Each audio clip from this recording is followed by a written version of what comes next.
Sorry, boy, but his captain's got to teach his men what happens to those what cross him. Captain's got to teach stuff. Good morning from the Bat Cave. It is Tuesday, October 28th, 2025, and we're going to get into the Swiss and the Calvinistic side of Christian nationalism. That's going to be what kind of grows up around and through the German Christian nationalism. Those are going to be the main two sources of it. The English system is not really a Christian nationalist system. It's just really going to glom onto the Reformation because of political expediency and things like that for the House of Henry Tudor.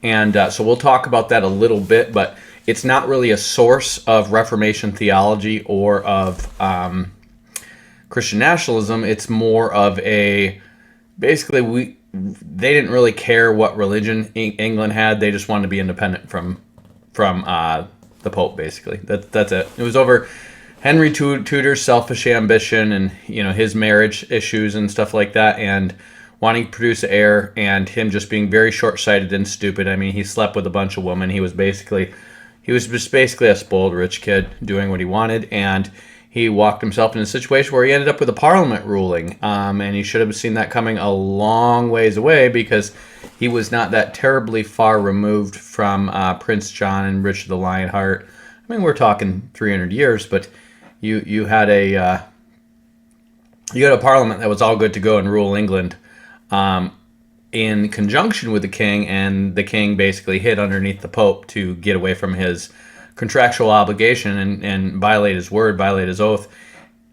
And then he is going to renege on following the Pope, and these lords within about a century, they're going to pick up that Magna Carta and say, you know what, if you're not under the Pope anymore, then this thing's in effect.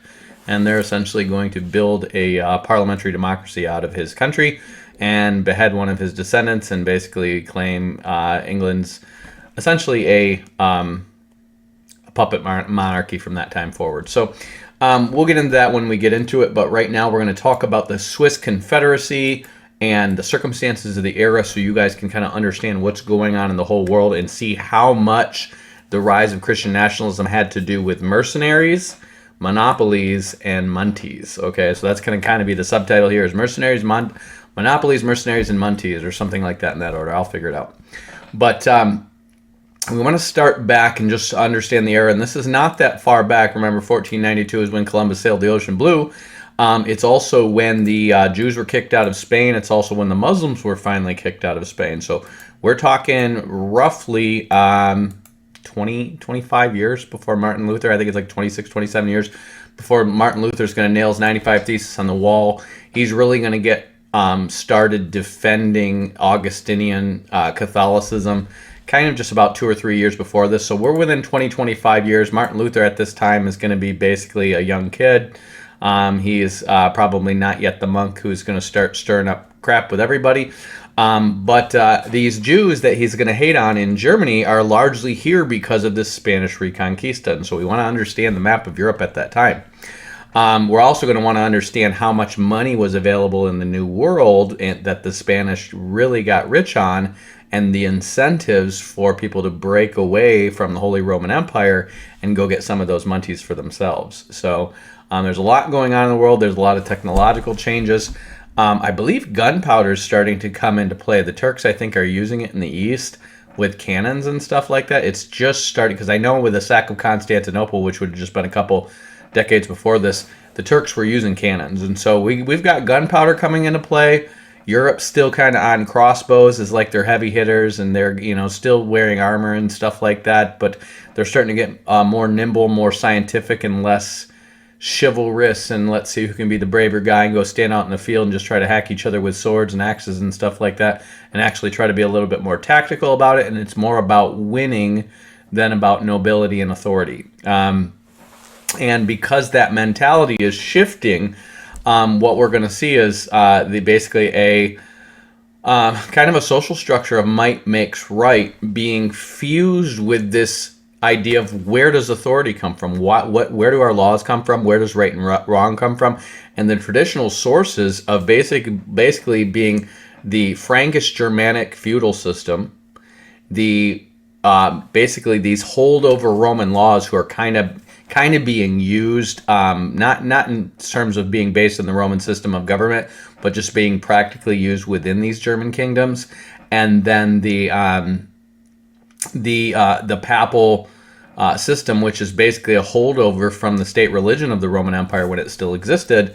They're all still kind of there, and so you still have these.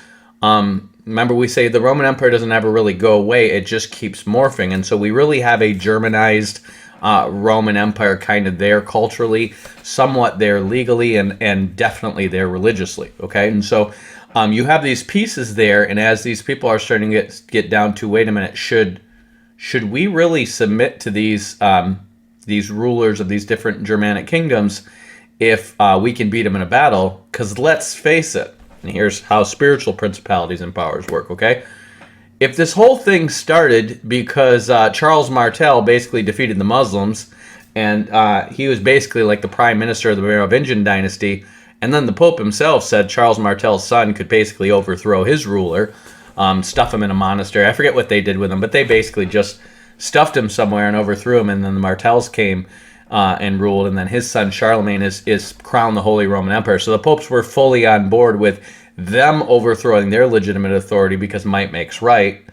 Can't we be really honest that under the guise of the papal system, might makes right, being justified as, whatever, because the popes are in the habit of lying and just making up rulers and just making up what's right and wrong biblically as they go, and they definitely do that. By the time we're getting to this era, the hypocrisy of the Holy Roman Empire and just the straight up cult level tactics that they're employing geopolitically is reaching nonsensical levels. The Medicis are literally having guys who are questionably gay create basically statues of naked men that they can say is art, and it seems a little bit like porn, but it's kind of art. And for whatever reason, we want to create more paintings with penises on them, and we want to we're all celibate men, of course, but we just like hanging naked men and carving statues of naked men all about our places, and we're going to use a lot of money, church tithes and things like that to get that done. And we want to keep creating our grandiose, very Romanesque, very Greco-Roman, sexually fluid ideas to do this. And of course, if you read books like The Agony and the Ecstasy, which I believe was by Michelangelo, or about Michelangelo. My mom read this. I've never actually read this, but apparently, like the sexual promiscuity, the abortion mills, the secret, basically sex clubs between nuns and priests, and the homosexuality all over the Roman Empire. It was well known, and it's also in the European nobility. Like, nobody's really pious here. I mean, there might be individuals who are superstitiously bound to, the Christian faith or the Catholic faith, and some of these guys might be more genuine than others. But when we're talking about the power brokers and the people playing, it's you're tipping your hat to the golden calf. You're not really believing this Christian gospel stuff. Remember, these are people who have for 1,000 years been going, hey, you guys are all Christians now. Why? Because I can get basically help from this Catholic Church in my wars against my rival Germans. And that's how the Merovingians became Catholics. And that's how the Carolinians became Catholics. And that's how they started spreading Catholicism throughout Europe. Some of this was crusades and actually just killing people and saying you're going to be Catholic now. And by this time, they're just forcing people to have their babies baptized, even though it's just insanely not people evangelizing the gospel. There are examples of people evangelizing the gospel. There's examples of monks and missionaries going to different places and evangelizing certain peoples. But the majority of that was being done by the Arians towards the Goths before the Roman Catholics convinced the Merovingians to be Nicene Catholics, and then just started playing power politics with them from the very beginning. Okay, remember, Nicene Catholicism was not popular in the East. It was very much not popular in the East. Athanasius kept fighting for it, but it really didn't become popular in the East until Theodosian at the end of the 6th century. And he is not really influenced by Ambrose, but Ambrose is kind of like an appointee of his. It might have been him or one of his brothers. And he recognizes it as kind of like a last-ditch effort to hold the East and the West together, to basically make everything Roman Catholic, and he does. However, he fails, and the Goths overrun the West, and now you have the Christians dealing with the Goths, who are pretty much Arians. In the East, these people were evangelized by people who knew, like, Constantine's cousin. These were not like, this heretical movement spread over here. No, the house of Constantine was Arian. Constantine himself was baptized by an Arian bishop before he died. And in the East, even guys like Eusebius of Caesarea, who was responsible for basically the final draft of the Nicene Creed, himself is kind of siding with these semi-Arian people who are going with this homoion, which basically is taking out the main word that is the crux of the Nicene Council. So he's capitulating afterwards because he's an Origenist, and the Origenist is basically the root theology behind Arianism. And so you've got all this stuff going on where basically the Roman Empire is really looking like it's going to slide towards Arianism, and what saves it as being Nicene is not anything going on in the East. They're like a century away from getting overrun by Muslims, okay? They're going to get into all these controversies, and eventually just all their territories are going to get overrun by Muslims. What saves it as a Nicene basically dominion of Christendom is the Holy Roman Empire, and the popes basically convincing the Merovingians, we'll help you out militarily. In other words, you guys can go fight your battles, and we'll treat our churches as hospitals to take care of your people. Also, we'll help you with supply chain, logistics, food, and donations as you're conquering your enemies. And we've got a good deal here. And these Merovingians start taking over. They defeat the Muslims going up into France. They start taking over most of Europe in the name of helping the Pope. They start taking over at least northern Italy. The southern part is still kind of Eastern Orthodox. And then the Muslims have most of this realm of, they took from the Visigoths, which is basically Spain. Okay, you're going to have some kingdoms here, like Portugal, Leon, Castile, Aragon. These are different Spanish kingdoms, and you remember that Spain was once a province of Rome, and so you're going to have these different kingdoms, and some of this is holdover principalities based on maybe factions of Romans and Goths who are married in together or had deals together, so separate families but working together. And then you're going to have these Spanish, these Muslims that are taken over, and they're going to have most of the south of Spain. And so that status quo is going to remain from about I believe it's the 8th century to the 1400s. So 700 years of this, okay? And in 1492, when Columbus sails the open oceans blue, that's when they finally kick the Muslims out. And so you have these different crusades. Remember, they're going to lose the crusades in the Middle East in a big way. And that is going to ultimately lead to the Ottomans becoming the power over pretty much the entire Middle East and the Caliphate. It's also going to result in King Richard the Lionhearted basically getting in a bad way with his subjects, and that's going to lead to the Magna Carta being formed. And then you're going to have, in the aftermath of that, about, I think it's about within about 100 years of King Richard, you're going to have people start to turn on the Jews for the first time. Well, why are they turning on the Jews? This is really simple. For those of you who want to entertain Jewish conspiracy related to them being bankers, okay, you need to understand the lay of the land before you make those accusations, okay? It's really simple. The Jews mostly came in with the Muslims into Europe. And so, let's see if we get... when you understand this is the maximum reach of their empire, and they want to pretend like they've had it at some point in history, therefore it's theirs. That's why they're constantly going for it and trying to take over now. The Muslims are going to basically take this stuff. It's really from the Visigoths and the Ostrogoths. That's really who they take territory from, okay?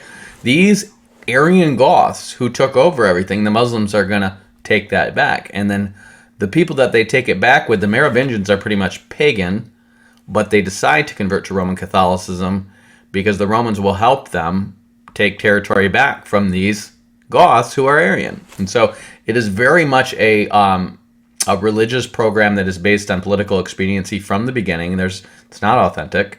It's superstitious at best. But so is Constantine's.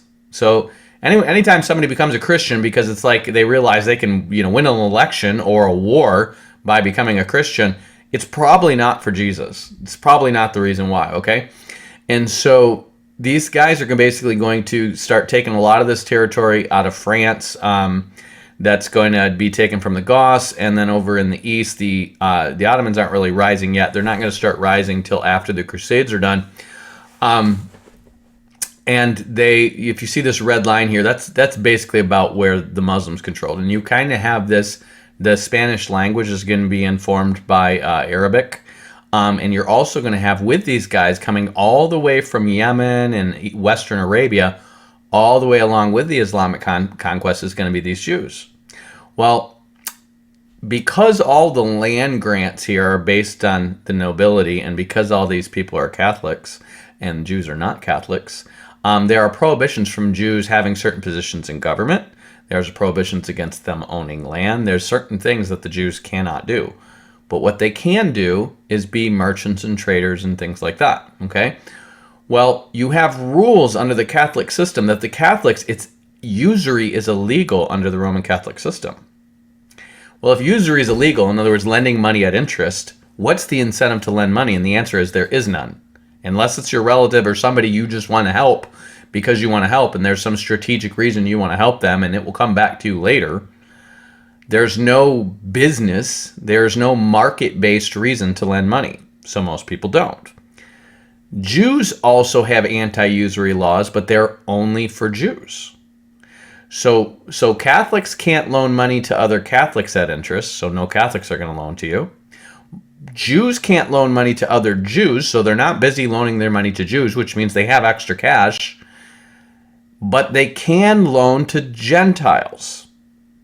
It's a very simple equation. It's just math. If you were to do the exact same thing in America and you were to say, you know what?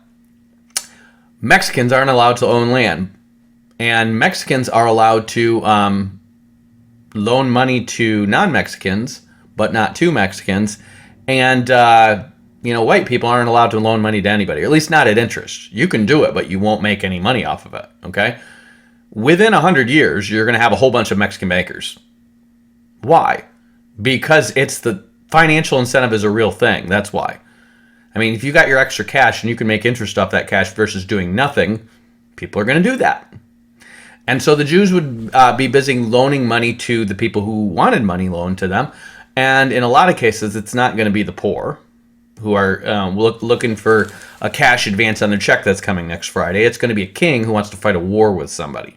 So he's going to borrow a bunch of money from the Jews to pay his soldiers to go fight a war with somebody. Hopefully those soldiers are going to get some plunder, and that's going to take care of their needs. The king's going to get a share of that plunder, and then with that plunder, he's going to pay back the Jews, and everything's going to turn out great.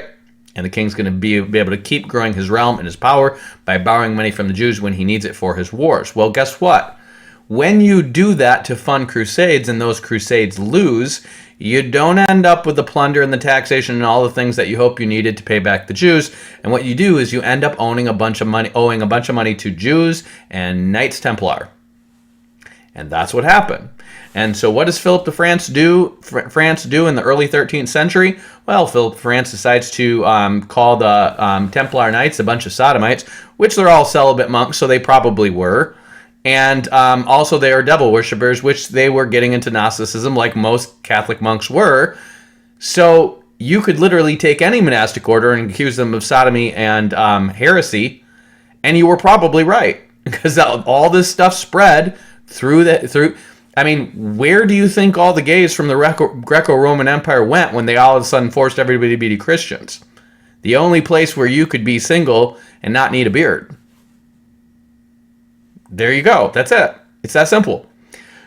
So when you want to find a way to get rid of these guys you owe money to, well, you can be like, well, these guys are a bunch of, sodomites and Gnostics, which is all the Gnostic and occultic literature that was saved in the church was saved through the monastic orders. And yes, they practiced low-key Gnosticism, and they also practiced low-key buggery. This is well known.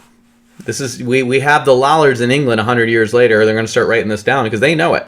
Okay, so he starts charging the Templar Knights with that, and that's how they attack the Templar Knights. And supposedly there's a myth and a legend. These guys, some of them going up in here and fighting with Robert the Bruce after freedom. Mel Gibson gets killed. And maybe that happened, maybe it didn't. What people are arguing is if they did, if any of these guys did, they would have been old men or middle-aged men at best.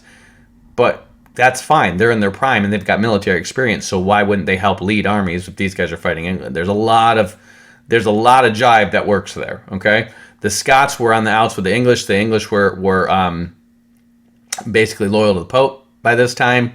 The Scots were not. And the Freemasons all of a sudden form there within a century, and they're carrying the secrets of basically stuff that seems to have spread through Gnostic monastic orders.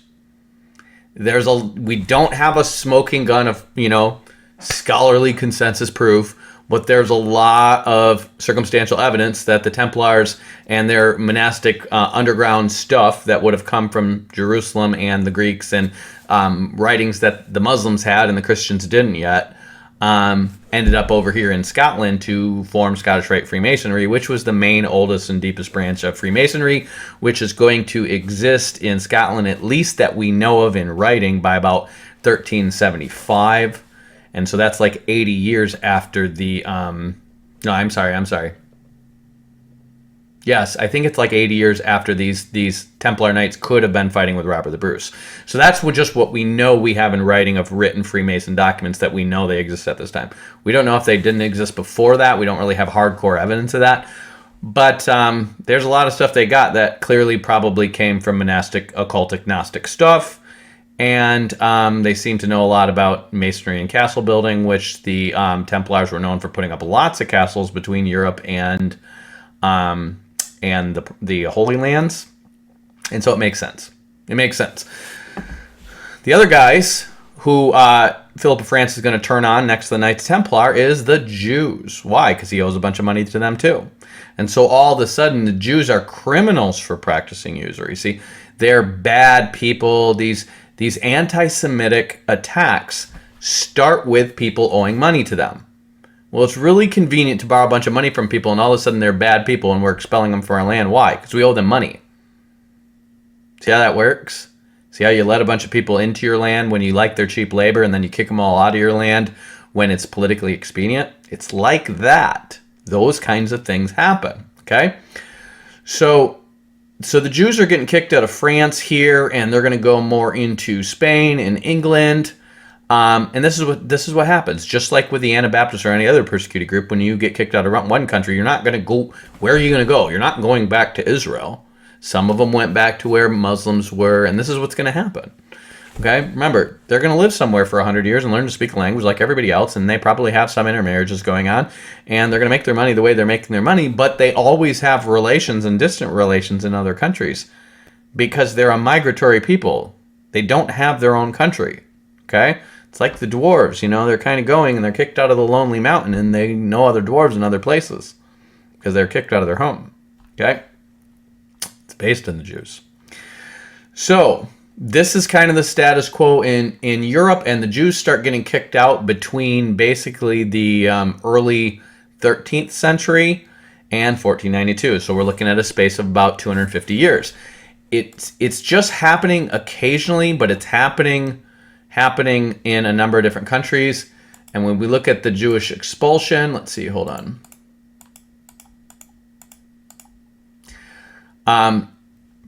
You see these different years here. You see 1290 over here. Some of them are going from France to England. You see the 1300s over here. They're going from France down to southern France and Spain. You see in Germany in the 1300s, it's going to start to happen. They're going to go over into Poland, and it also happens in the 1500s. And they're going to come and they're going to go back because they go back because people, they have good business skills. Remember, these guys don't own land, so they're not great at farming. So they're going to learn to do other things. They're going to be cobblers and smiths and, watch repairmen and, people who are going to spread pesticide on your lawn and give you solar, panels that are really a ripoff. They're going to show up and be like, hey, how would you like, an Uber ride down the street? Because I got a car, but I don't got a house. So I can give you an Uber ride for cash and stay in a hotel tonight. They're going to do stuff like that because they're a transient people. And just so happens, because they know math, and most Europeans are dumb as dog crap because they are, they're just axe-wielding barbarians swinging axes at each other, and only the super rich know how to read. And these guys all know how to read and write and do math. Well, eventually the guys who know how to read and write and do math, surprise, surprise, surprise, end up with more money in their pockets. And because they can legally loan that money at interest, whenever they're not being accused of usury by the Catholics, by kings who want to get rid of them because they owe them money, well, they make a lot of money. And so one king wants to get rid of them, and then the next king wants to have them back. Or, the guy who's competing with that guy. This is how this works. So they come and go, but by 1492, there's quite a few of them in Portugal, quite a few of them in Spain. You see in Sicily, they're over here. But remember, these are places of trade with the Middle East and North Africa with the Muslims. And the Jews were also in good with the Muslims. The Muslims didn't always hate the Jews. Again, political expediency. The Muslims couldn't read and write. They're dumb barbarians, just like the Franks are dumb barbarians, okay? These Jews could read and write and do math. And so they were great traveling along with them because they brought economic stability and prosperity wherever they went. Which is why when they start getting kicked out of Spain, the Ottoman Empire is like, we'll take them. Why? They know how to read and write and do math. I can use some of these guys in my administration. I don't have any qualms about having a Jew here because we don't have that in our religion, okay? And yeah, wherever they're bringing trade, that's increasing the prosperity of the realm because people are happy when they can get their stuff. If I can get a good iPhone with a good deal, I don't care if this Jew's making 20%. I can get a good iPhone and a good deal where all I could get was a freaking Microsoft phone before that, and Microsoft phones suck. So people are going to be happy. And so that prosperity and that spreading of goods and services and these guys making money by getting something cheaper than they would get elsewhere, that makes your realm better off. And of course, the more better off the realm is, the more people are making money, the more you can tax that money. That's going to add to the public coffers. That's all good. So you're going to have these Jewish communities that are going to spread all over Europe because of this. Charlemagne's going to be using Jewish bankers way back in the 8th century, and it's going to keep spreading, and then there's going to be periods of people owing Jews money and saying, let's get rid of these Jews. It's never really organically based on religion. It's just they're an easy scapegoat when you want to blame somebody or not pay your debts, okay? Don't think of these Jews as like they're secretly controlling and building. No, they're not. They're getting kicked out of this place and that place all over the world, okay? So anyways, by the time you get to 1492, Columbus is like, I really want to sail the ocean blues, you guys. Can you wrap this conquest of the Muslims up? And they do. And they kick all the almond heads out. And they basically are like, okay, we've completed the Reconquista. We've got a bunch of pissed off citizens because we're now forcing them to become Christians who were once Muslims. We got to find some reason to scapegoat these people and cause some peace. Well, I know Muslims owe money to Jews and Christians owe money to Jews. You know what's going to make everyone happy and united? Let's get rid of the Jews. And all of a sudden, there's a whole bunch of people who had debts who are, guess what? Mostly nobles. Mostly former Muslim nobles who just got forcefully converted to Catholicism, and now their debts are cleared. That works out really well, okay? So we just scapegoated the Jews, and we made the Muslims somewhat happy, because when you're not happy with how Allah is feeling, all you need to do is be happy with how your pocketbook is feeling, and it's going to be okay. And so they kick out the Jews, and the Jews run to the Portuguese, and then the Portuguese basically get into a marriage alliance with the Spanish, and then they kick the Jews out of there, and they mostly go to Germany. So remember, this is 1492 and 1497. Luther's going to nail his 95 Thesis about 20 years from now, okay? And the bunch of Jews who had money owed to them in a lot of cases, but know how to read and write and do math, are going to go hang around with these dumb, drunk Germans who mostly don't know how to read and write, and they're going to start having economic prosperity among the Germans. So guess who's going to hate on them next? The Germans, right? Because wherever they go, It's just haterade drinking because these people know how to read, write, and do math, and you don't. And guess what? Those guys are always going to win in the long haul because they know how to read, write, and do math. That's it. You're going to get your money eventually, okay? And if Luther is using, the fact that the Italians are draining their money through the Catholic Church to stir up people against the Catholics, well, guess who else is getting your money? The Jews. So it's easy to stir up people against them. And scapegoating always works if you want to unify a people. You find somebody else that they can all hate on, and then all of a sudden these guys who might have not got along with each other are all of a sudden getting along with each other a little better. Or they're distracted from the fact that how much has it benefited us in Germany to listen to Martin Luther? 300,000 peasants dead. We've been in nonstop wars with the Catholics now. A lot of people are dying here in Germany. Let's blame the Jews. Not Martin Luther, the Jews. Good idea, Martin Luther. And so Columbus is going to sail the ocean Jews. Some crypto Jews are going to go over as Catholics, and they're actually going to colonize places like Argentina and Mexico and stuff like that in the New World. But what the Roman Catholic Church is going to do as Spain and France start getting out and colonizing the world for mercantile purposes, and they start to get competitive with one another, they're very Catholic, and they've had a lot of support for this Reconquista of Spain, which has been much to the benefit of certain noble houses of the Spanish and the Portuguese. And so what the Pope is going to do is say, hey, you guys tithe a lot, and we like how Catholic it is there, and we're basically everyone's Catholic, so we're going to give half the world to Spain and half the world to Portugal.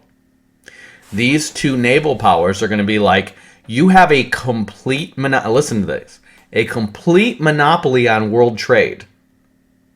Think about this. A complete monopoly on world trade. You see this blue zone here? That's what the Portuguese have. Complete monopoly on world trade here. And the Spanish have a complete monopoly on world trade in these other places. These were two treaties in 1494 and 1529. So this is 20 years before Martin Luther does this thing. This is 11 years after Martin Luther does this thing. And these two treaties basically give the Spanish and the Portuguese complete monopolistic control over world trade and colonization in these places. Why? Because they're going to make a ton of money, and the Holy Roman Empire tithes a lot of money to the Pope. The Pope is bought, and the Pope is going to make a lot of money and keep increasing their holdings through the tithes, and so they want their most loyal subjects in the Holy Roman Empire to have all this. And King Charles V, I think his name is, the Holy Roman Empire actually runs the Holy Roman Empire plus Spain. These are all dominions that are underneath his power. This is marriage alliances and flipping and flopping and all this stuff. But come 1500, which is 8 years after Columbus sails the ocean blue, he owns it all. Okay, he owns Germany, Italy. He owns the entire Holy Roman Empire. He owns Austria. He owns Spain. He owns the Netherlands. He owns it all. Like his empire is this big. Pretty much everything but France and the Papal States over here. And then over here you get into the Ottoman incursions, and the Ottomans really come close to taking over Europe from the east. They're a big, major problem. So they're keeping that at bay. They kick the Muslims out of here. They've got southern Italy, Sicily, and all this stuff that they kicked out the Muslims and took. And he's pretty much got everything but Portugal and France and England. He's doing very well. And the Spanish are figuring out around this time that, hey, if we could just go over to the New World and have sex with a few women and spread syphilis to them, everybody dies, and they have piles of gold that they just leave behind. And so they just start bringing these piles of gold back to Europe and silver and stuff like that. And he's just got endless money to fund his wars. And so, he's like, hey, let's go pick some fights with these guys and pick some fights with these guys and pick some fights with these guys. And they're doing pretty well. His dominion is doing very well. It's actually flush with cash, okay? Well, that's the lay of the land as the Reformation is happening. So when you're thinking about the Reformation, don't think about this as like don't think about, first of all, nobody was calling it the Reformation. The term Reformation of the Church, Reformatio Ecclesio or whatever, it is being used by Catholics who are trying to reform the church from within. This is a movement that starts all the way back with John Wycliffe and various complaints by Italians and Germans and English and different people against the abuses of the Roman Catholic Church, which are really bad by this time. They're horribly bad. And the popes are just pillaging money to make their, naked statues of David and stuff like that, okay?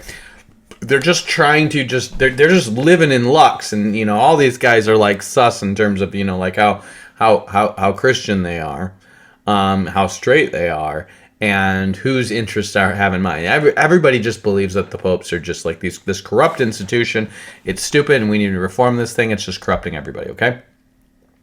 And so people are talking Reformation, but the idea of the Reformation as a political revolution and a way of breaking away and saying we're different countries now with our own church that has our different denominations, that wasn't a thing. Nobody was talking about like breaking away and starting a new church.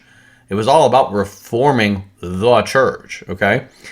And so you've got this stuff going on, and one of the places where a lot of people, because they are going to persecute these guys, the Roman Catholics are going to burn some guys alive and burn them at the stake and stuff like that.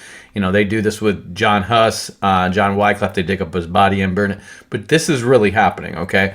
Roman Catholic persecution is a real thing. So I want you to hear my criticisms of Protestantism and Christian nationalism not as something as saying Catholicism is right or they should have stuck with Rome.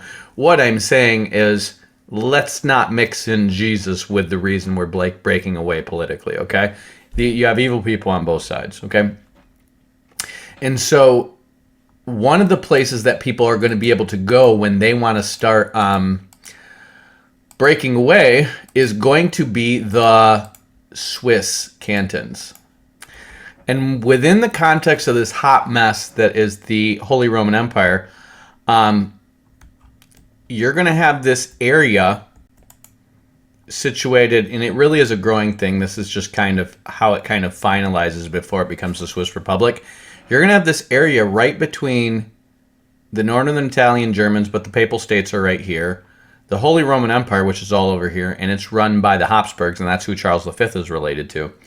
And France right here, which is run by the House of Philip, and these guys are bad news, but they're right here. And these Swiss that are right in the middle of them. And what ends up happening is when the Habsburgs succeed to running the Holy Roman Empire, and I'm not going to get into all the politics behind that, but basically it's a new dynasty. It's a new family ruling. The previous family had certain deals about self-government with some of these Swiss cantons. And when the Habsburgs take over, they're like, well, we've got Spain down here, and we've got territories right here, and we've got territories right here. And so they want to run some new trade routes and stuff, and that involves them basically practicing eminent domain on some of these Swiss territories and saying, hey, we're going to put a highway through your house now, okay? This is things that governments have always done. It's called eminent domain. It's basically whoever has the higher authority can take over lands. They're supposed to compensate you, but that's what they do. Well, these Swiss cantons had basically been allowed a certain amount of self-government and basically able to democratically elect kind of like mayors of their cities and basically have their own civil militias and stuff like this. Like, this is what was allowed for these guys by the rulers of the Holy Roman Empire before the Habsburgs. Well, why was this? Well, because look where they are. The Papal States and the Holy Roman Empire were not always on the same team. Most of the time they were. But France, you had rivalries going on. Remember, you had this three popes thing where you have just different rivalries going on where people are going to kidnap the pope and all kinds of stuff going on. And so they're right on the border of these guys.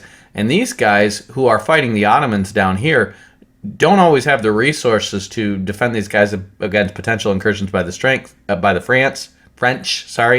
And they want these guys strong. And so these guys are able to form their own civil militias. They get pretty good at fighting with pikes.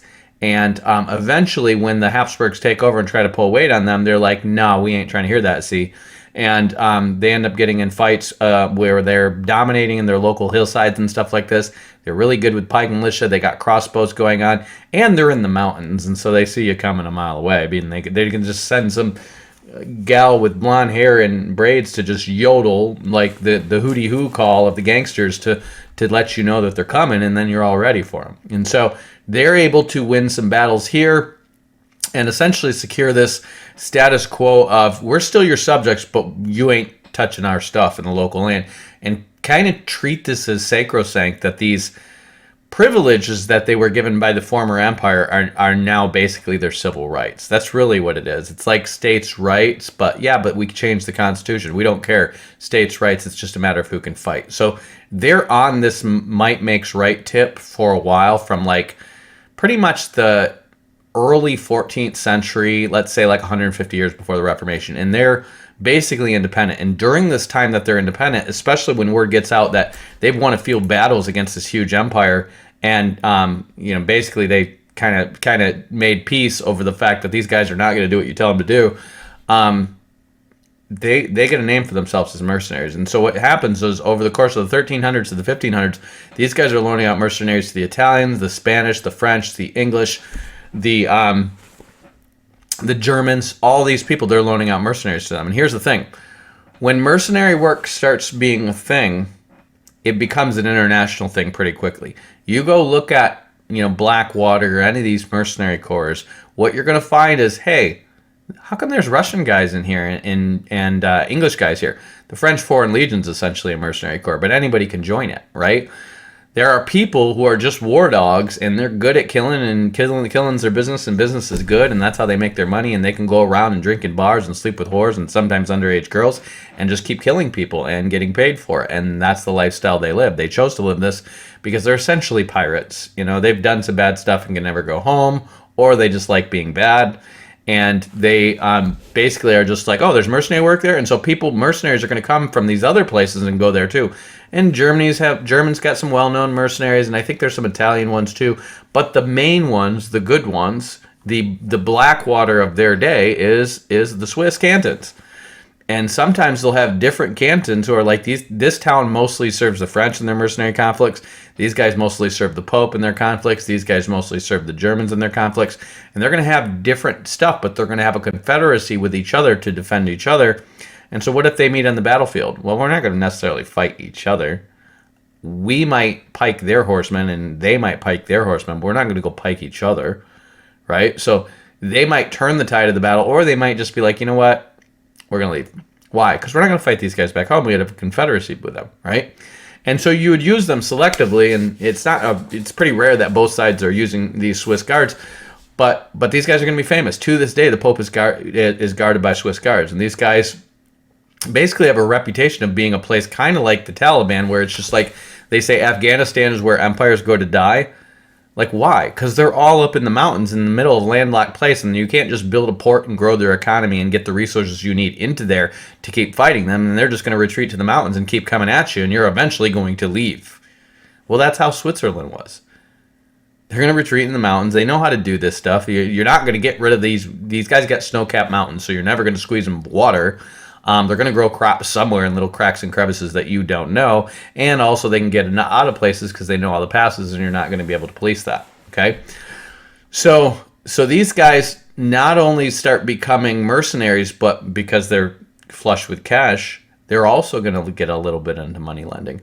And they're also going to be creating towns. Their towns are going to get better and richer, and places where reformers and other scholars who are in danger of being persecuted in their own zone can go hang out and stir up Reformation. Well, when Luther succeeds with his Reformation, the Swiss are like, we're doing that. We're doing that. Why? Because we really care about the Bible. No, because they're mercenaries and they're already independent. They've been independent for 150 years. But what the Germans did is basically did the same thing as them and said, we're still citizens of the Holy Roman Empire, but we're not doing what you tell us to do. And they effectively became independent principalities, and they were large independent principalities that were rich. Well, the Swiss are going to be like, hey, they're kind of like us, and we should have a Reformation too. Yeah. And we want to kind of come up with a form of theology that is counter to the Catholic Church, because this whole paying tithes to the Catholic Church is a big deal. I mean, imagine you're told, they're using the Ten Commandments in the Mosaic Law whenever it suits them, that you got to give 10% of all your money to the church. Okay, and then whenever the Catholic Church says, hey, we're sending in a new priest to be your priest there, and we're moving this priest over to the next town, it is customary for you to give half your tithes that year to him. So do the math on that. That's 5% of a whole year's income going to Rome. And guess what they're not doing? They're not building roads for you. They're not putting up schools for you. They're not sending armies in to defend you. They're not making anything better. They're just siphoning off 5% of your wealth on average a year. And they can do this whenever they want. Okay? So there's a lot of incentive to get out from underneath this system financially. And guess what mercenaries like? Mercenaries like money. So more money is always a better idea. And so these guys are going to start with Zwingli, Ulrich Zwingli. And Zwingli is basically a Swiss theologian who originally served as a Catholic priest. And he had an awesome hat and a great profile. And he is going to basically be a kind of like a military chaplain, because these are all mercenary towns. And so he's going to be a military chaplain for these people who are like, here's why God wants you to go fight those guys, right? And then all of a sudden his town's going to switch side. We're not fighting for the Pope anymore. We're fighting for the French. This is literally what happens. He's very pro-Pope. He is as Catholic can be, but the town he's working for all of a sudden switches sides to the French. And guess who's out of a job when all of a sudden you're switching teams, and he's been pro-Pope his whole life? This guy. And so he renounces war altogether. He says, I'm going to be a pacifist. He's going to die in a war. That's hilarious. He's going to switch teams, and he's going to be like, I'm a pacifist now. Why? Because that's the only way you can get a job, because you were a papist, basically, what are they called? Chaplain. He was basically a papal chaplain to this mercenary corps that was serving papal interests, and now they're serving French interests. They switched towns in this town of I think, Glarus it's called. Glarus. And this is one of these main Swiss cantons. And so he starts basically studying the Bible and studying the Reformation stuff that's going on. You see this is 1519 when he starts becoming the priest, and then he decides he needs to be a pacifist and switch jobs. And Martin Luther's just starting his thing at this time. And the Martin Luther thing is taken off. And so by 1522, he's thinking, Martin Luther's talking a whole lot about sola scriptura. It's just the Bible alone is our justification, right? Except for the books Martin Luther doesn't like. And Ulrich Zwingli is like, I can get down with that. I can get down with reading. I've been reading the Bible an awful lot since I lost my job. And so he starts, like Martin Luther, criticizing stuff that the Catholics are doing. But unlike Martin Luther, he forgot to compare notes with Martin Luther and remember that Martin Luther is right all the time. And so he starts criticizing different things that Martin Luther's not criticizing. And this is going to be a problem. See, Martin Luther is not trying to reform the church back to the Bible. He's trying to reform the church back to Martin Luther and his Augustinian monastery and his preferences on everything. And Ulrich Zwingli is trying to actually try to reform everything back to the Bible. So much so that the original Anabaptists, the people who are going to be about believers' baptism only, are going to be hanging around really close to him, because everything he's doing is basically saying, the Bible doesn't say this anywhere, we're not going to do this, this is stupid. And so the first things he starts attacking is making people fast on Lent. Well, why? The second thing he starts attacking is marriage. Well, why? Because Paul says forbidding foods to be eaten and forbidding marriage is a doctrine of demons. That's really loud in the Bible. And the Catholics have been doing this for a long time. And it just so happens that the only thing you can eat on Lent is fish. And guess what? They live in a land that is surrounded by water and fisheries. That's convenient. And so not only are they pillaging us in there, but they make us buy fish from them all the time. Because guess what you don't have a lot in the middle of Switzerland? Fish. See how this works? It's about money, you guys. And so the Swiss can get on board with these criticisms. And then, of course, this whole thing about, marriage, because that was right next to the verse he'd had to use on showing how forbidding food is a doctrine of demons. Well, he secretly married, and then he started appealing to the ecclesiastical hierarchy higher up and saying, I should be able to get married because it's a doctrine of demons to forbid it. And then they started attacking the uses of images in worship. And all of a sudden, Luther's like, hold up. We like our pictures of Mary. In fact, we like the real presence in the Eucharist. We pretty much like everything Catholic, except for the stuff that I don't like. What's the standard, Luther? Luther's like, you're looking at him, bro. I am the law. And so he's attacking the usages of images. He starts attacking the idea of the real presence in the Eucharist and saying it's just a symbol. Luther's like, no. And these Anabaptists, these other people who are also reading the Bible and believing what they're saying, and like this infant baptism thing is kind of bullshit too, right? You know this whole thing where you dunk Jewish babies underwater and they grow up to be Jews, but what is that? I mean, the Catholic Thomas are on board with this because even Thomas Aquinas back in the 14th century is criticizing it. And these Swiss are like, yeah, there's a lot of people who are just reading their Bible and like, this is bullcrap. This is why we have a bunch of fake Christians in the first place.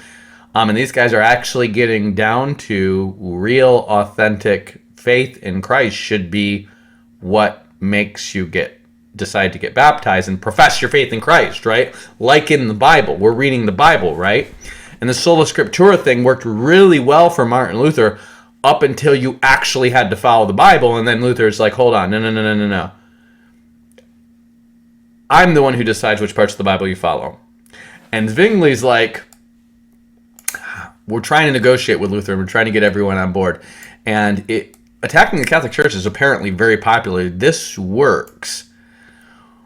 But they're trying to sell a Reformation theology that works for everybody to have a Christian nation that can break away from the Roman Catholic Church. And if only people who genuinely accept Christ can get baptized, we can't say we're a Christian nation. And also, we have a council that declared this a heresy to rebaptize people. And we're not going to get support from the Lutherans and blah, blah, blah, blah. Like, they're thinking about what is politically expedient. And so what Zwingli is going to do is he is going to turn on the people who are among him and scapegoat them, who are saying, yeah, if we're going to follow the Bible, why are we baptizing babies who don't even believe in Christ? This is stupid. And remember, what mercenaries like is money.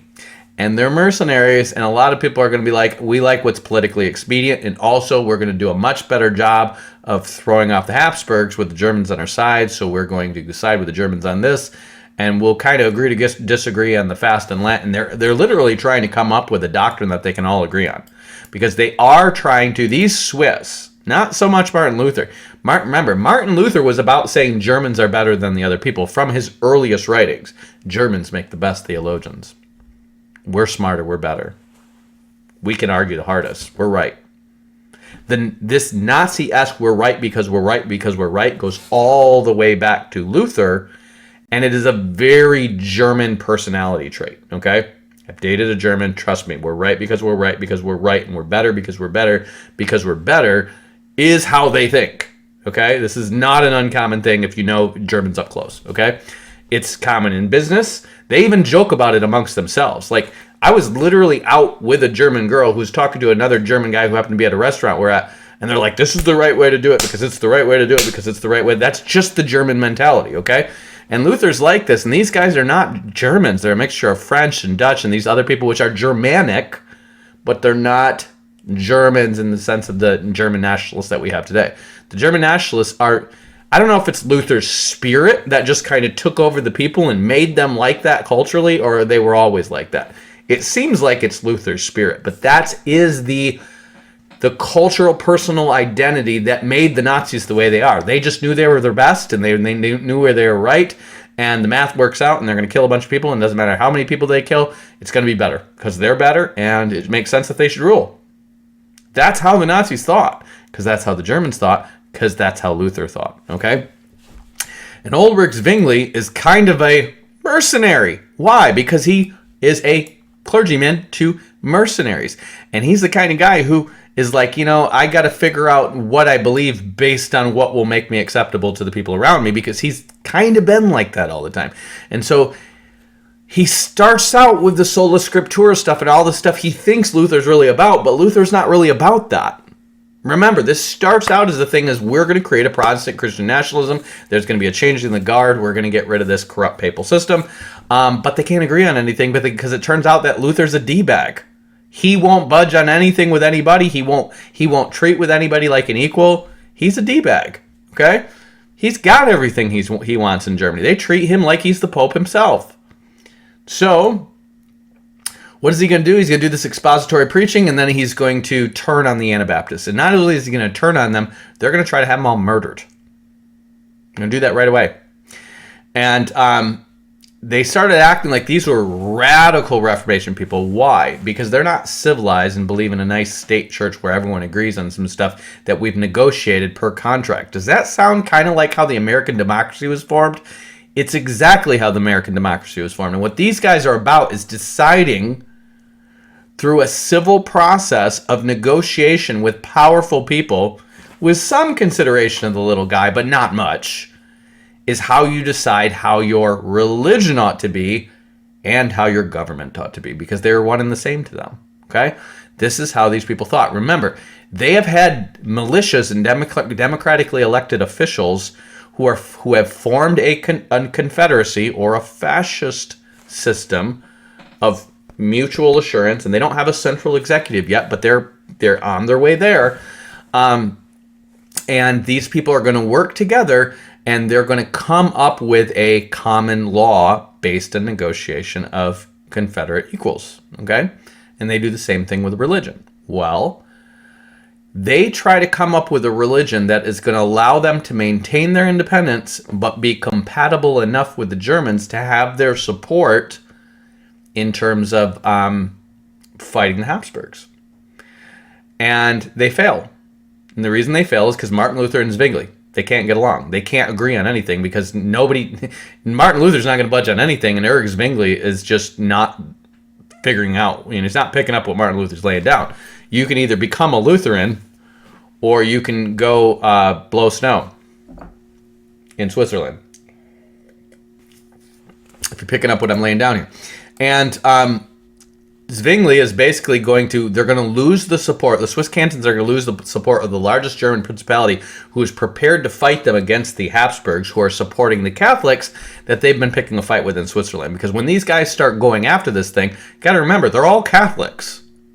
And some of them want to switch over and become Protestant rebels like the Lutherans. And others of them are loyal to the Pope and always have been. And others are loyal to the Habsburgs and always have been, but they've joined this confederacy because of the pressure of the militant mercenaries around them. So they've joined this mutual defense treaty, but they're still Catholic and they're still loyal to the Habsburgs, kinda, and they're still loyal to the Pope. And these guys are talking about basically political revolution. They're not talking about Christian anything. They're talking about opportunistic political revolution here, and they're a bunch of mercenaries. This is their culture, okay? And so when Zwingli is going to, what him and his followers are going to do is they're going to actually try to starve. I'm not kidding you. They're going to try to starve a canton of Catholics next town over to try to squeeze them into joining their now Protestant. You see, it was a mercenary confederacy. Now it's a Protestant confederacy. Nobody's calling it Protestant. They're tossing around the word Reformation, but essentially like our new state church beliefs, okay? And these Catholics are having it, and they're hoping the Habsburgs are going to back them up, and then all of a sudden this large German principality that is going to support them, I think it's Hesse, I think it was, they were going to support them. Well, because Luther and Zwingli don't get along, they back out. And then the Habsburgs come in, and because these guys know they've got Habsburg support, they go pick a fight with them, because these guys have been literally besieging their town and basically, what do they call it when you're blockading them from getting the trade they need? And you're in the mountains in the winter. You need food brought to your town or you'll die. And say they've been blockading their town, trying to squeeze them and become reformed, and all of a sudden the tables have turned. And so what do? These Catholics go and attack them, and Zwingli dies in the process. Zwingli is dead. He dies basically what he was the whole time, which was a mercenary, an opportunistic mercenary who just happened to know the Bible. I'm not going to say God didn't use him. God used Nebuchadnezzar too, okay? But these guys were opportunistic mercenary people in their thinking, okay? They weren't purists. They weren't biblical purists. The biblical purists were the Anabaptists that they were all killing at this point. Those were biblical purists. Does that mean they're right on everything? No, but they were, everyone's tossing around this sola scriptura term, and the Bible's our authority, not the Pope term, the only people who are really actually trying to follow the Bible are getting killed by both of these people. So no pity on my part, okay? They're called radical crazy people. They're nuts. They think you actually follow the whole Bible. Yeah. Isn't that what sola scriptura means, you guys? No, it doesn't. Because these guys are political negotiators. They're not really Christian purists who are trying to follow Christ and Christ alone. Okay? So Ulrich Zwingli's dead. He dies in 1531. This is going to be about 5 years before Calvin's going to show up and write his thing. Remember, the reason Calvin gets popular here is not because he was a great theologian or he was doing anything great. It's because he's educated and he can write, and he knows Roman law, and he knows the Bible, and their leader's dead. There's other reformers there that, like this guy named Farrell and this guy named Ocampolondius. I'm going to say that wrong. And Erasmus, who's questionably a little flimsy in the wrist. You might notice from pictures of him and love letters he's writing to dudes. But they're not real strong speakers and writers and, persuasive rhetoricians like Luther is, okay? Zwingli was the closest thing they had to that, and he's dead, okay? So the Lutherans are doing their own thing. They couldn't really give a crap about the Swiss at this point. And so the Swiss are kind of, there's still this confederacy of mercenaries that kind of has some cohesion to it, but they don't have religious cohesion. They're pretty much split at this time between people who want to break away from the Roman Catholic Church and people who want to be loyal to it, and people who are more loyal to Luther's ideas and more loyal to Zwingli's ideas, and then people who are also loyal to these ideas of basically these Catholic scholastics, which are more Thomas leading, more Aristotelian, more logical, more scholarly. And so they need somebody who can bridge all of that together. And in comes John Calvin. Now, John Calvin doesn't show up to be this guy. See, we see pictures of John Calvin as this old guy with a beard who had Michael Servetus burned at the stake because he was just, really full of piss and vinegar. And the truth is no, he never wanted to be there. He was never a part of this, okay? The reason young John Calvin is there is because he's a rich French brat who's in college to be a lawyer in a French university. And he's got a friend who's in the Reformation. Not him. He's not part of this, okay? He's just going to school to be a French lawyer. But he starts coming under the Inquisition because of his friend's revolutionary activity, okay? Don't think of this as like, oh, they're trying to reform the church. No, that's not how they're viewed by the Inquisition. That's not how they're viewed by the Habsburg monarchs. They're viewed as revolutionaries. They're viewed as terrorists. They're viewed by stirring up discord that's going to turn into another civil, disobedient, breakaway state like the Germans just did. Okay? So they are on top of persecuting this crap. Okay? It is very big. They're going to lose major chunks of their realm. Kings don't like that. And popes are all about being the propaganda that holds the kingdom together. Go watch my Serpent by the Way series. This stuff has been going on since Sargon of Akkad. Okay? So John Calvin has to flee to Switzerland because of his friend Nicholas Kopp. He's not coming there to join the Reformation. He's coming there to flee because he's associated with the guy who's in the Reformation. And while he's there, he's going to meet this guy named Johannes Oecolampadius, okay? I've never read anything of these guys, but I know he knows Thomas Erasmus, and he knows Luther, and he's one of these Reformed thinker, what kind of Reformation theology are we going to take, guys? And there's a bunch of these guys.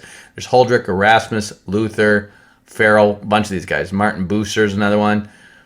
These guys they're all over the place. They're all over the Netherlands, Germany. They're over Czechoslovakia because of John Huss movement, John Wycliffe movement. Remember, this talk of Reformation has been going on for 150 years. Luther didn't kick off anything. That is mostly late 20th century propaganda. Okay, that stuff comes out of Vatican II.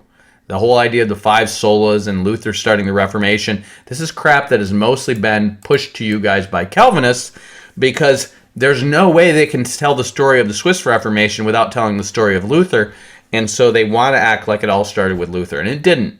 It absolutely didn't.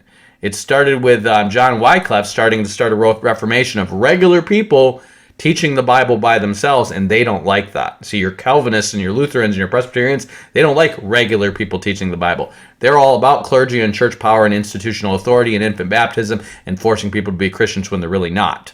Okay? They're not about this born-again believers with Bibles thing. Just trying to follow Jesus without us telling them what to do. Okay? They've never been about that.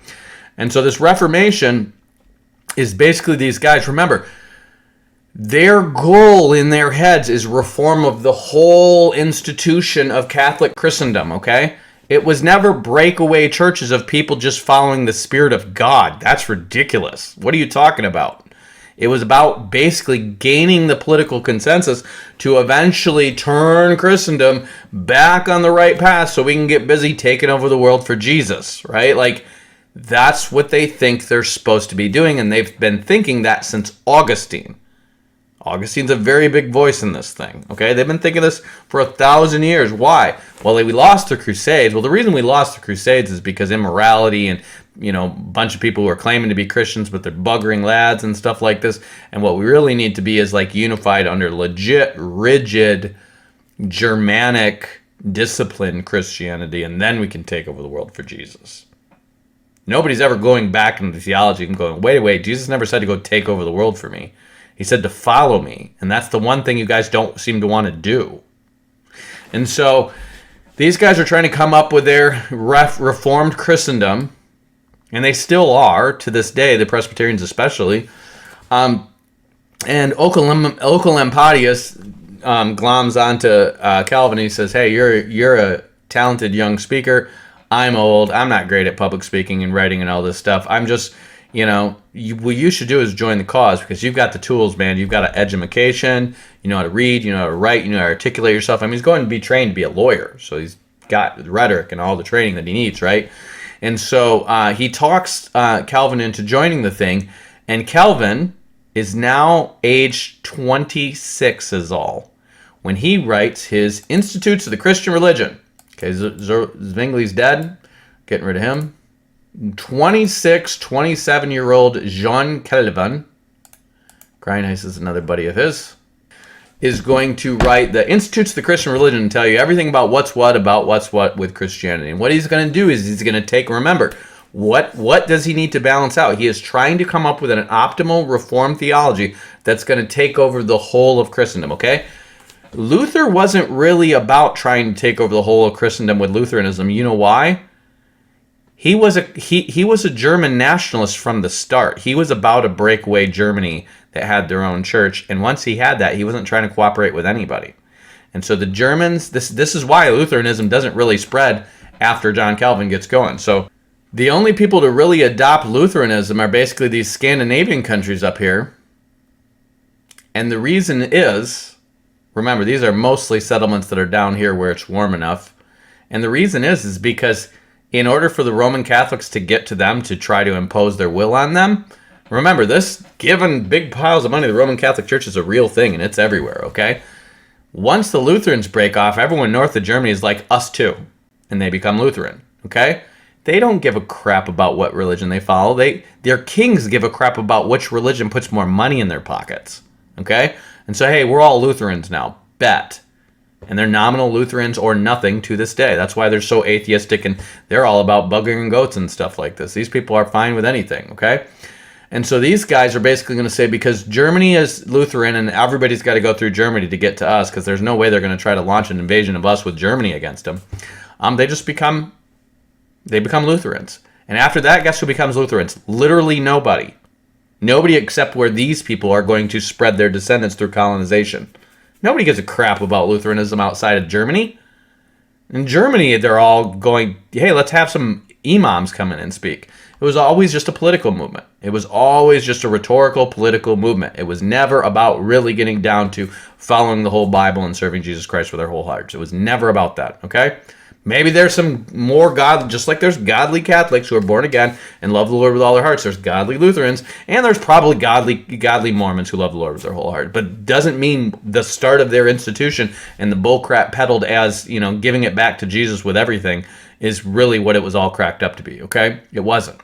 And so once John Calvin gets going with his thing, Lutheranism is going to be on a geopolitical decline. Even though by like the middle of the 1500s, the Lutherans have fought all kinds of wars and they're going to get legally recognized, and the Calvinists are not going to get legally recognized for about a century. The Calvinist religion is going to be way more popular, okay? Now, we'll talk about the Anglicans in a minute because they're going to be influenced by the Lutherans, the Calvinists. Remember, the Calvin's not a thing when Henry Tudor wants to just divorce his wife. So they're going to be consulted by Lutherans and Swiss reformers when they decide to do their thing, but that's way more politically expedient than the other guys. These guys are just like, we're an island and good luck invading us, and we're just going to be opportunistic and do what we want to do. But you essentially have this Hussite movement here in Czechoslovakia that's been going on for, I think, like 80 years before Luther does his thing. You've got the Lollards that are scattered around here. You see the Anabaptists where these red dots are. They're mostly running from their lives from mercenaries who are trying to drown them because they're paid good money to do so. Unitarians don't really start to become a thing in, I believe it was Poland actually, until after the Dutch Reformation. Anglicans are starting to become a thing around the same time as the Lutherans. And the Calvinists are going to start down in here. And Calvin is going to have certain ideas there that come straight out of Roman law. Why? Because Calvin was trained in Roman law. Roman law is being used civilly throughout the Holy Roman Empire, and the popes cop to it too. And so you have this training that is a combination of basically clerical law, canon law, and civil law, because he's going to be a lawyer. And so he is dipping into things that have to do with ancient Rome and the ancient Roman Republic and the idea of magistrates and these locally elected magistrates that have the authority to rebel against their sovereign under the ancient Roman Republican system. We're talking like 400 BC. He's literally going back to why the Romans justified rebelling against their sovereign. And this whole thing, no, it may be like 700 BC. It's way back there, but I think it's like 400 BC. And it all starts with a king who, his son rapes one of the noble women, and that leads to a rebellion, and then they end up with a Roman Republic. Supposedly, this is a legendary story. And out of that, you have these guys who basically become the fascist Roman Republic, which eventually becomes the Roman Empire when you've got one Caesar on top of all of it. And so you've got these guys who are basically like a confederacy of nobles, and they're going to set up eventually this evolutionary system that becomes a Senate and then a lower house, the plebeians, which is basically the system for every democracy in the world now. You have an upper house and a lower house to balance out the interests of the rich and the poor in a negotiated settlement that becomes their civil government, and then you have an executive at the top of that who makes sure it gets administered. Okay? Doesn't ever work out. It always turns into tyranny at the end because democracy is really stupid, and it ends up with an 18-year-old kid who smokes weed and plays games and spanks himself to porn all day, having an equal vote with somebody who's like spent 40 years working really hard and doing everything right, and that guy says, I think that guy should give me some of his money. That's how it works. That's how democracies work, and that's why they always fail, okay? So it was a bad idea, but these guys down here, remember, they've basically been a Confederate democracy for centuries already. And so what Calvin is doing is he's coming up with a theology in his own civil government that is essentially going to justify the system that they already have in place, and then come up with the justifications that they need to justify full revolution and rebellion against the Habsburg dynasty. And so what Calvin is going to come up with is an idea of the magistrates. This goes all the way back to Roman law. See, the magistrates had this authority to rebel against tyrants. And what a tyrant was considered was an unjust ruler. This is back in the Roman system. So like if the king's son rapes your daughter, you don't have to just let him do that and get away with it. Okay? That's one example of a tyrant. The other example of a tyrant is the magistrate from the place next door tries to usurp control over your thing. Or somebody tries to overthrow the king and basically be in charge, and they're not just in doing that, okay? So what it boils down to is essentially a king who's got a kid who's out of control, or another magistrate or usurper who's trying to take over the whole thing, the magistrate under the Roman system had the right to defend their people against that, or defend the justifiable king. Okay?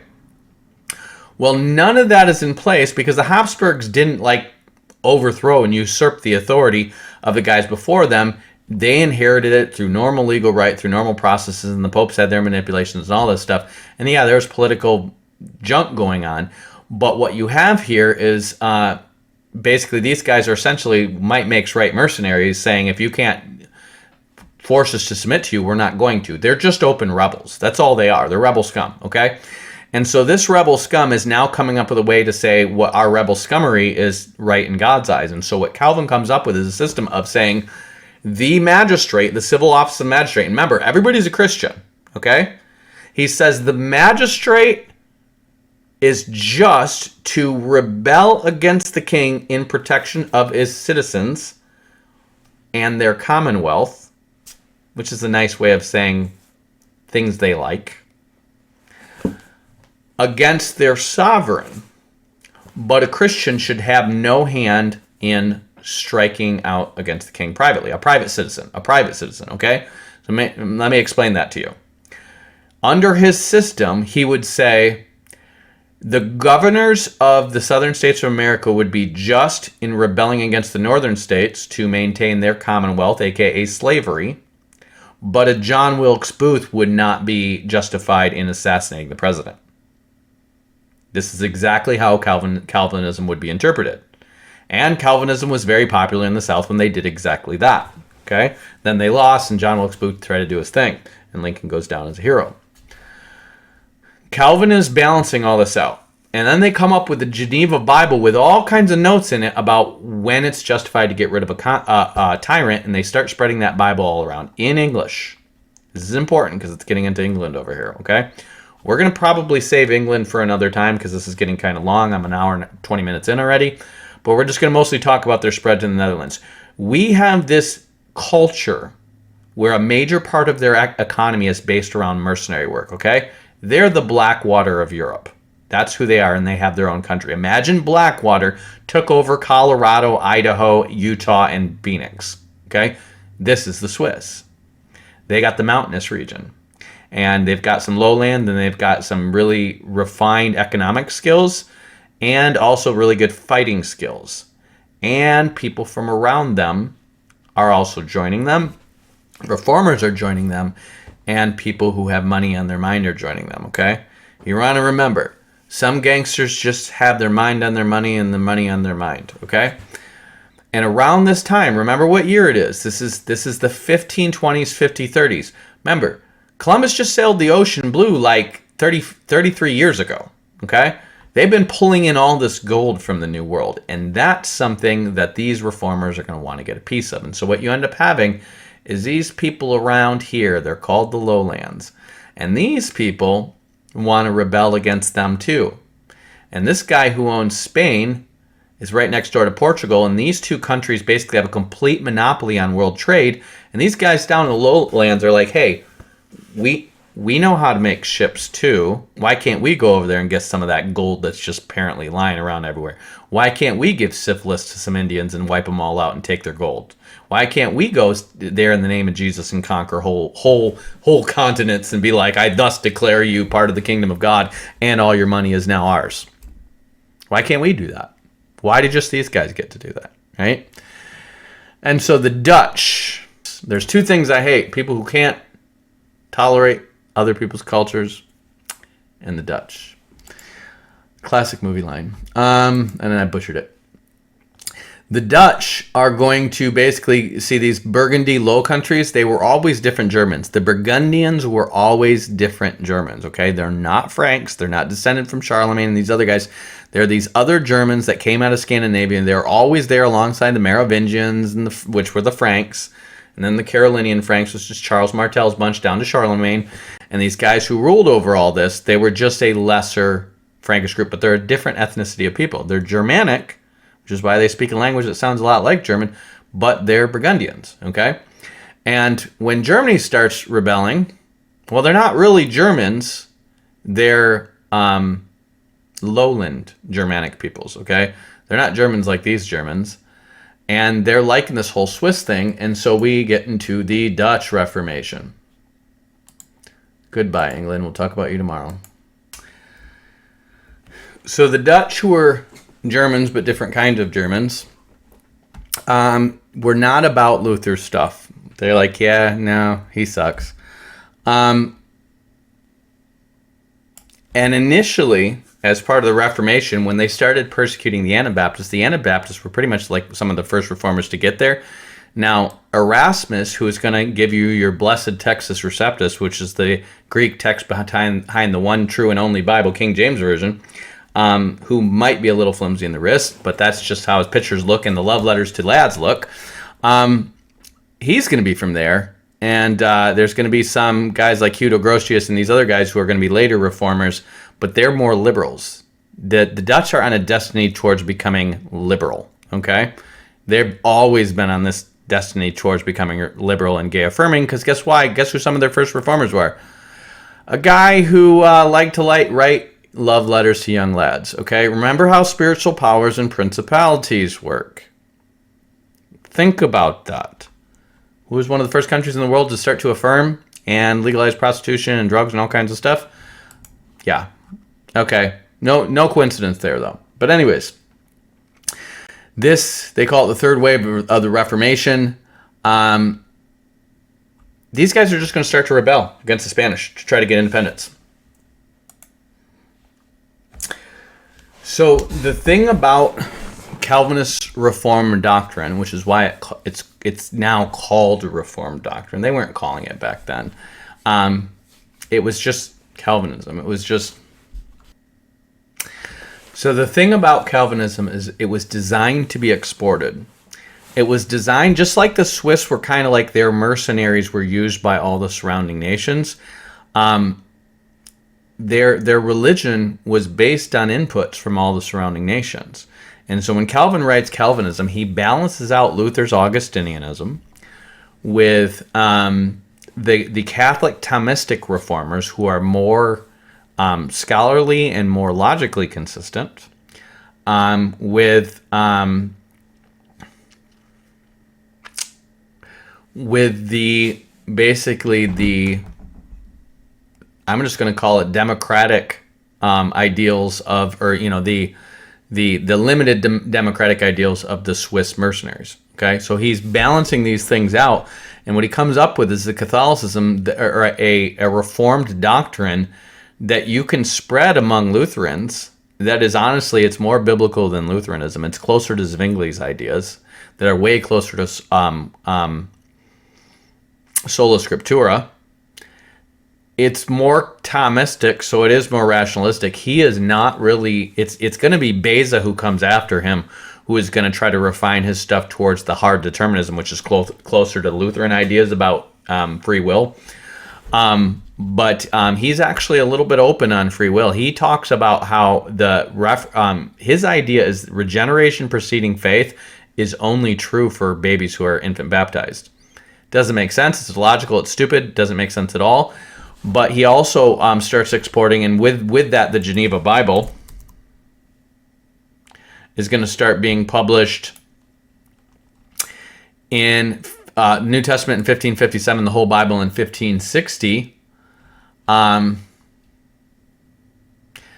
4 years before the death of Calvin. So during his lifetime, not only is the Institutes of the Christian Religion going to spread around, but an English Geneva Bible is going to spread around. And that is a language that is a common second language by his day. You're going to have Latin being one if you're very educated. German, French, those are going to be ones that are, and then English is going to be pretty common in the North, at least. And most of the Protestantism is in the North. The South, Italy, Austria, Spain, France, that's all Catholic. But the Calvinism is going to start to spread throughout all these places. Now, they're going to try to spread it in Germany as crypto-Calvinists. The Germans are going to be the first people to call out the Calvinists for basically showing up at their churches, claiming to believe things they don't, and then quietly trying to convert them to Calvinism, more in relation to the Eucharist. So more of a Zwinglian interpretation of this is just a symbol than this is, the actual body and blood through magic transmutation. And so they're going to start spreading their stuff throughout Germany, also throughout Bohemia, also throughout Poland. But there's going to be a straight up German Reformed Church. Okay, it's Calvinistic, but it's German, that is going to grow up alongside the Calvinistic principalities. And remember, they got all of Europe to adopt they're a confederacy. Okay. And so they got all of Europe to adopt a principle of the prince gets to choose the religion for his land. So if they can get a prince to convert over to Calvinism, well, that principality is Calvinistic now. And the other guys are not supposed to go attack them for that. And so Lutheranism is on decline. They mostly get their stuff from German tradition and Catholic tradition and just standing up and giving polemic argumentations against their opponents. That's basically what German church was like back then. That's why the Pietist movement's going to come out of that and become evangelical.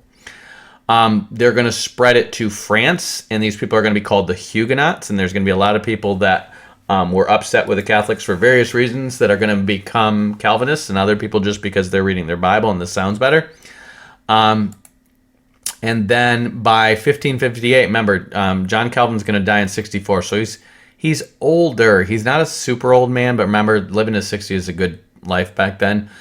By 58, it's going to, or I'm sorry, when's it going to go to Scotland?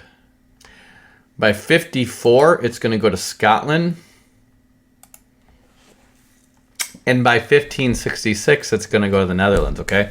So this is after the death of John Calvin. Right before the death of John Calvin, it's going to go to Scotland and it's going to go to the Netherlands. And these guys are separated from the Spanish Habsburgs. By this time, the Habsburg dynasty has split between the Austrian Habsburgs and then the descendants of Charles V, who are going to control Spain. And they're two different empires, okay? You've got Germany and the Swiss in between them, and it's kind of hard to hold that together as a single entity. And so the Austrians are mostly preoccupied with the Ottomans. They're fighting the Germans, but not as much. And then they're going to eventually link up with the Hungarians, who are also Calvinists. They're going to be Calvinists, okay? They're going to have the Austro-Hungarian Empire. So the Austrian Empire is losing its Catholic stronghold, except in Austria itself. The French is going to be majorly Catholic, and then the Spanish is going to be majorly Catholic. But they're still going to be involved politically with the English until the English Reformation and the whole split with Catherine of Aragon, who's Spanish. And so, remember, these people are still trading wives and marrying cousins and doing all this stuff to try to maintain control of their empires and try to grow them. But now some of those empires are Catholic and some of them are Reformed. And we'll get into the English Reformation and do its own thing because it's probably the most convoluted of all of them. The Dutch is much more simple, okay? The Dutch have naval abilities. And those naval abilities are going to grow during this Dutch revolt.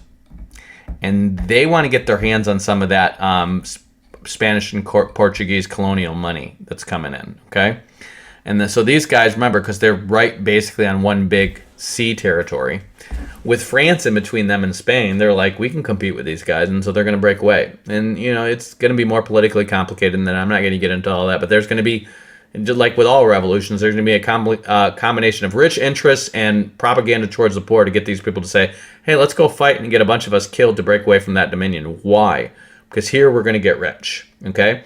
And their revolution, even though the Swiss system of government is going to be much more like how the American, at least the Confederate States, turn out to be, the Dutch rationale for revolution and all that stuff is going to be much more like the American Revolution, where these guys see opportunity, they see money, they're going to jump on board this Reformation thing, because a lot of people are just jumping on board this thing really quick. Remember, this is just 40 years from Luther's stuff, okay?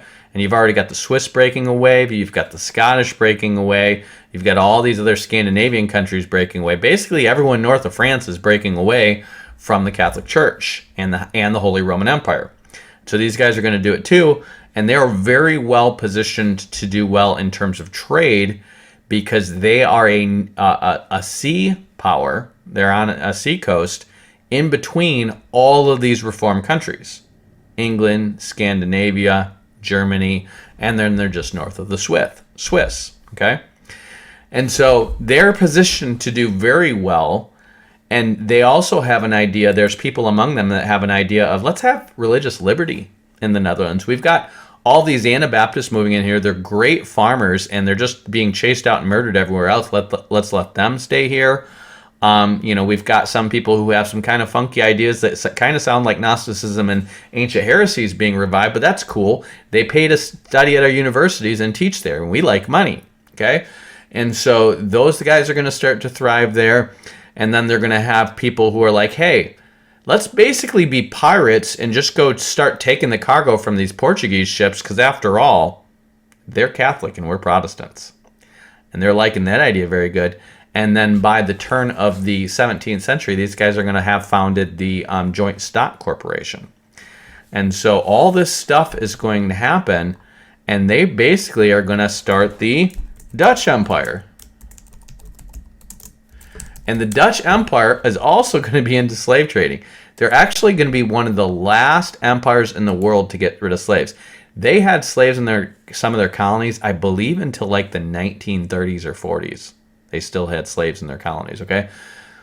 The Dutch Empire straight up just stole colonial turf from the Portuguese Empire. Remember, the Portuguese, here's another country that doesn't have a lot of pull. What are they going to do to the Dutch? They're obviously well positioned to throw out ships in the sea, but they're not well positioned to field military to do much else, which is why Portugal had a bunch of colonies, and that's why Brazil speaks Portuguese, and they're involved all over South Africa, East Africa, all the way out into Japan, India, all of these places, right? These are all colonies. And the Spanish were doing the same thing, but they're going to get more involved in the inland here, and that's why they're going to have this treaty. The Spanish are going to get much more involved here inland. Obviously, they're not interested in northern Russia or eastern Australia or Antarctica. It's mostly about the Portuguese getting most of this and the Spanish getting a piece, because the Spanish were a little bit later to the game. But the Portuguese were always a sea coastal empire, and they started getting out there first. And what the Dutch are going to do, notice the Portuguese territory is this blue stuff. The Dutch just straight up take the Portuguese stuff.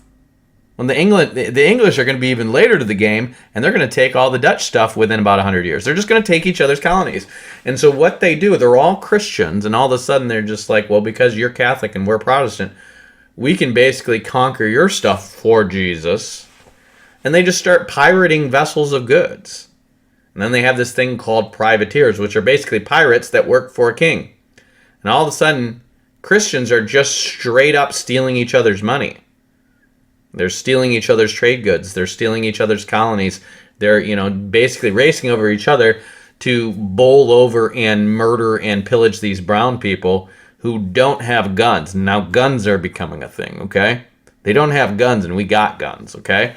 So some of these guys are fighting with the Turks. Other people are adapting the Turks' gunpowder technology, which actually originally came from China, ironically.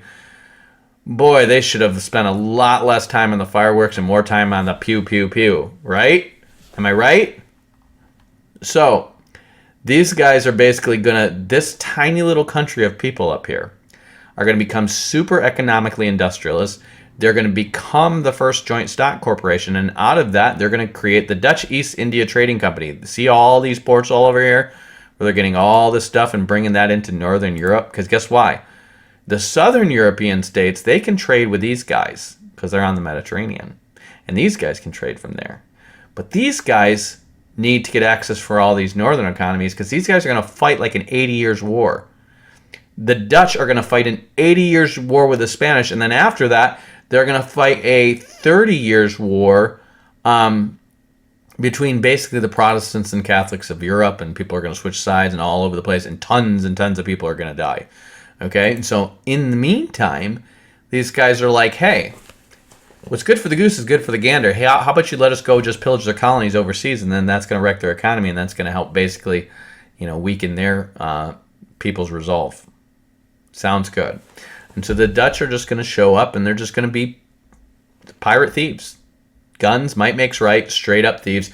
There's nothing that they do that is based on moral integrity or the Bible. They just adopt whatever makes them more money because they are the Dutch. The English are going to do that before them. And so what do you have? These monopolies basically become more Monties for these guys who are influenced by mercenaries. That's it. This is Christian nationalism. This is the spiritual and motivational and idealistic history of Christian nationalism, okay?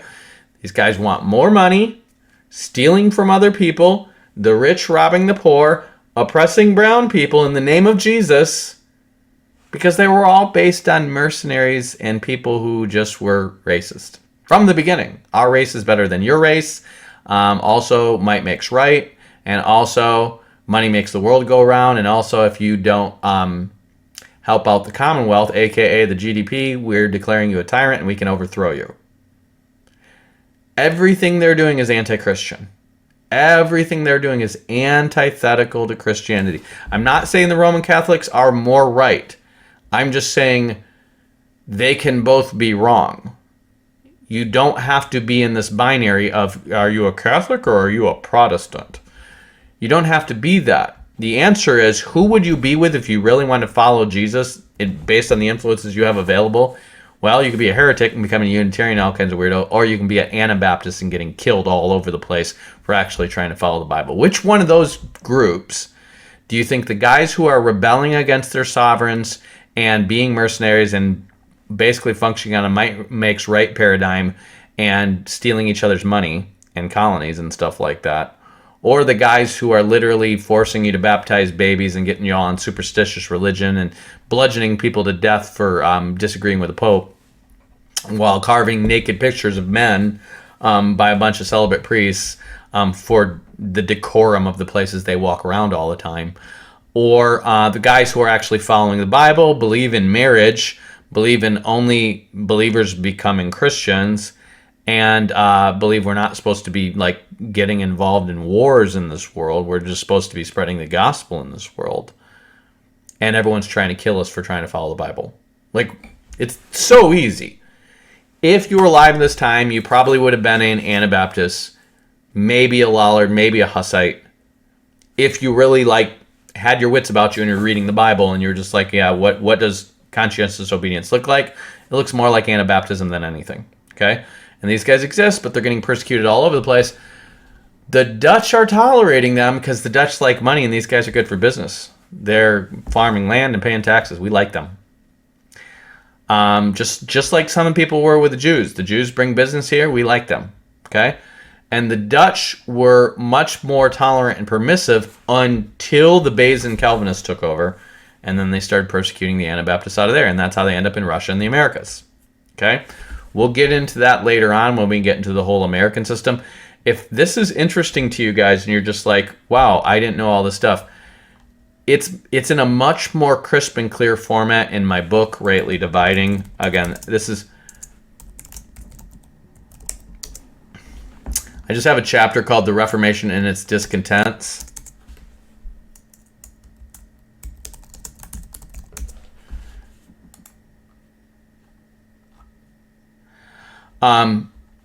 But you could cover all this, and it's going to sound much more clear than it is in this video. I don't get into as many details about these treaties and stuff like this that are going on. But the point is, it's monopolies, mercenaries, and more Monties. That's it. That's what this is about, okay? You could say, well, yeah, they're using the name of Jesus. They're not following Jesus. They're taking his name in vain and using it to promote what they want, which is more money, which is more problems. And a ton of people are going to die. These religious wars that are basically really about money and power are going to continue on pretty much into the late 1600s. So like 150 years of just religious wars until most of Europe is exhausted of it and most reading, thinking people are like, yeah, this Christianity stuff is bullshit. And they're going to start becoming rationalist Enlightenment people. Why? Because these guys are using Jesus Christ as a beard for their own greed and covetousness. That's why. Both sides are doing this. That's what rightly dividing is all about. Okay, this is not necessarily Catholics and Protestants. That was the false binary back then. Now it's liberal Marxists versus pretty much Christian nationalist fascists. And that's the binary today. And the idea is if you are in the right, if you are in the bride of Christ, you're probably going to be torn between these two, and everybody's going to hate you like the Anabaptists were, okay? I'm not saying I agree with everything the Anabaptists said. I'm just saying of everybody you have to choose from, they are the most right in Christianity by leaps and bounds, okay? Give you a hint. It's the people who are trying their hardest to follow the Bible and getting hated on by everybody, not the people who are killing people and getting richer. That's the ones that you want to look to if you're trying to follow Christ. And it's going to happen again. It is coming to America. It is coming soon. And this book is about preparing you for the persecution that's going to come. So if you guys like this content, look at the Christendom series. Look at, it's an exhaustive, basically mind dump as I'm researching this stuff. But this is the finished product. It's 375 pages. It's not a hard read. There's a ton of footnotes in it if you want to fact check anything I'm saying. I'm sure I make a couple mistakes in there, but it's pretty basic. It's meant to teach you church history and all the hypocrisies and kind of sum it all up. It's meant to take my Christendom series and put it in a book that is pretty academically credible, I think, and then not necessarily a scholastic read. It's a layperson's read. So that's it. Next time we talk about this, we're going to talk about the Scottish and English Reformation, and we're going to talk about how John Knox basically totally capitalized on the loopholes in Calvin's teaching for overthrowing governments, and how overthrowing government became a really good idea in England and Scotland, and where the Germans and the Scottish were more about breakaway kingdoms, the Scottish and the English were more about killing your monarch. That's what they were more about, is having your monarch killed. Okay?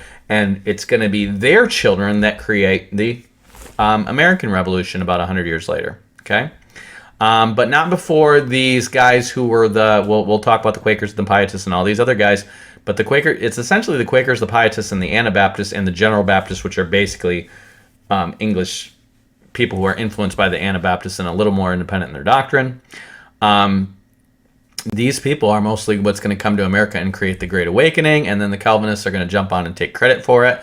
And then next thing you know, they're going to help pull things towards the American Revolution, where other Calvinists who hate the Great Awakening are going to jump on board with that because killing is their business and business is good. And that's how America comes into being, with a bunch of people running around with a snake on it, with a snake on a flag saying, "Don't tread on me," when Jesus said, "You'll tread on serpents and scorpions." And these guys say, we're the reflection of Jesus, while they're literally carrying around Satan on a flag. That doesn't make much sense. But we'll get into that when we get to the American side of things. Next time we'll get into Scottish and English. But what you need to know about the world and the current, and remember, this English stuff we're going to talk about is going to be parallel to this because it's all going on at the same time. This is a revolution. This is a worldwide revolution that is affected by mostly what's going on in Europe. Okay, it's kind of like you just had World War I and World War II, and it's just everything's changing. It's crazy different. Okay. And so you've got the Germans broken away, and they've got their religious states. You've got the Swiss broken away, they've got their religious states. You've got the Dutch broken away, and they've got their religious states. And around the same time the Dutch are breaking away, you're going to have the Scottish breaking away, and the English are going to break away about the same time as the Germans are going to break away. So what you have in England and Scotland is going to be very parallel to what you have between the Germans, the French, and the Dutch. And by the time you get to the Synod of Dort, what becomes Reformed theology is going to evolve into 5-point tulip Calvinism, and that becomes kind of the standard exported Calvinism of the world, and it's going to travel to the Americas. But this Calvinistic undertone of the right to overthrow your tyrant for not being good to the Commonwealth is going to be the basis for all these revolutions going forward. It's Calvin's doctrine.